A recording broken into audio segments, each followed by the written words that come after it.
RCF vous présente Revivez de l'intérieur, un podcast de Jean-Guillaume Xéry.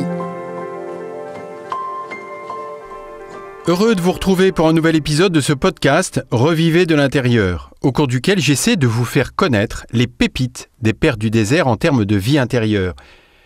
Ces hommes et ces femmes qui vivaient au IVe siècle étaient à la fois thérapeutes, maîtres de sagesse et guides spirituels. Dans cet épisode, et après le trépied fondamental de la vie intérieure, sobriété, ouverture aux autres, méditation, c'est une pratique essentielle et méconnue que nous allons explorer, la garde du cœur.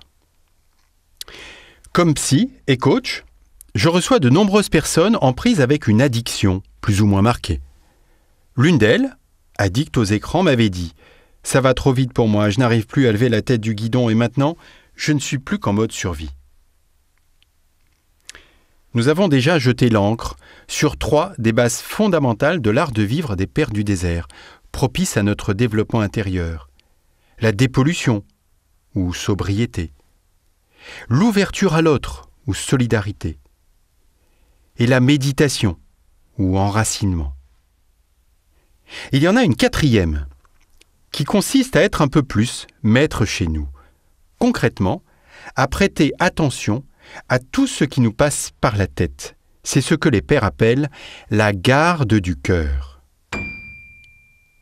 Vous, je ne sais pas, mais moi, dans mon mental, c'est habituellement la distraction et le vagabondage des pensées qui dominent. Combien de fois, alors que je prends un café avec un ami, j'ai cette espèce de tendance à vouloir consulter mon portable. Alors que je prie, je suis traversé de tas de pensées ou d'images.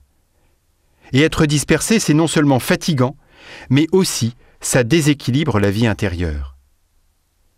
Si je n'y prends pas garde, je vais suivre mes pensées comme capté par elles.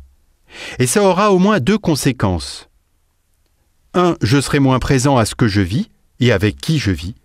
Et 2, je risque peut-être de croire à tout ce qui me passe par la tête. Pas simple d'y résister tant nous sommes hyper stimulés par les mails, la pub, les réseaux sociaux, les médias, si bien que nous sommes victimes, plus ou moins consentantes, d'un véritable hold-up de nos capacités d'attention. Pourtant, c'est notre attention qui détermine le rapport que nous avons au monde et à nous-mêmes. C'est elle qui nous permet la prise de conscience et l'exercice de notre liberté. Pour le dire autrement, l'attention est l'organe principal de notre vie spirituelle, comme le cœur est celui du système cardiovasculaire. L'enjeu fondamental est alors de reprendre le contrôle de notre attention. Cet exercice de l'attention, les pères du désert l'appellent la garde du cœur. Pour eux, la connaissance de soi est nécessaire, mais l'attention à soi est encore plus importante.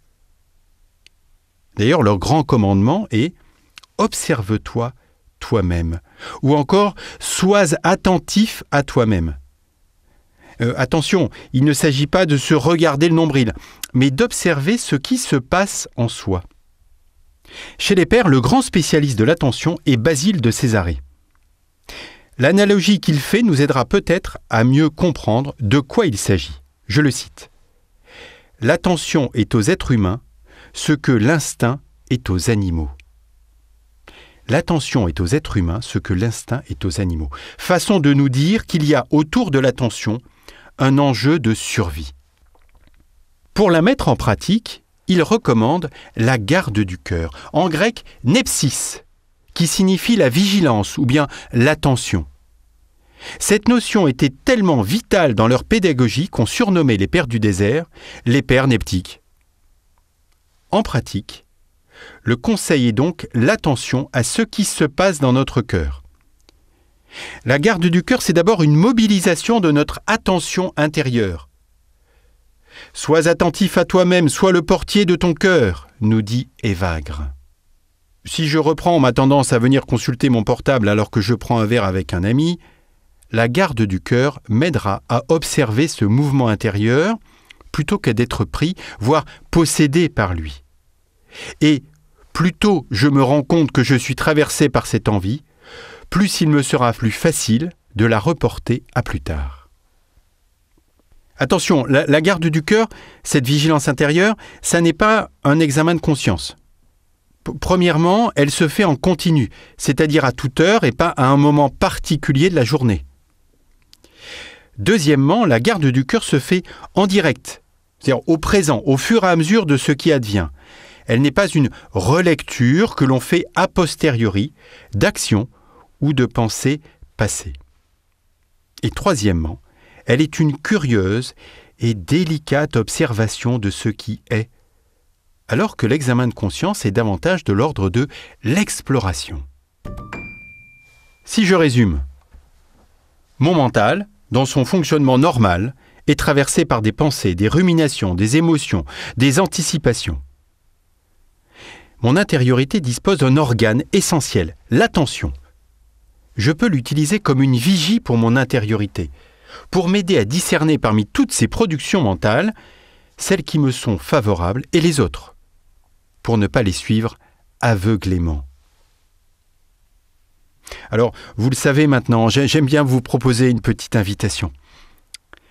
La prochaine fois que vous serez un peu tranquille, entraînez-vous à pratiquer la garde du cœur. Pour cela, repérez juste les pensées qui vous traversent. Et ensuite, avec fermeté et douceur, veillez souplement à ne pas vous laisser entraîner par elles. Je vous donne rendez-vous dans le prochain épisode. Je vous ferai prendre de la hauteur en explorant comment nous sommes des êtres appelés à vivre en 3 dimensions. Autrement dit, vous verrez comment s'articulent le corps, le psychisme et la vie spirituelle. Vous venez d'écouter Revivez de l'intérieur, un podcast de Jean-Guillaume Xéry réalisé par RCF. Pour écouter l'intégralité des épisodes, rendez-vous sur rcf.fr, l'application RCF et les principales plateformes de podcast. Pour approfondir votre réflexion, retrouvez également le livre Revivez de l'intérieur, paru aux éditions du Cerf. Si vous appréciez cet épisode, n'hésitez pas à faire connaître ce podcast autour de vous en le commentant, le partageant ou en laissant des petites étoiles sur les plateformes.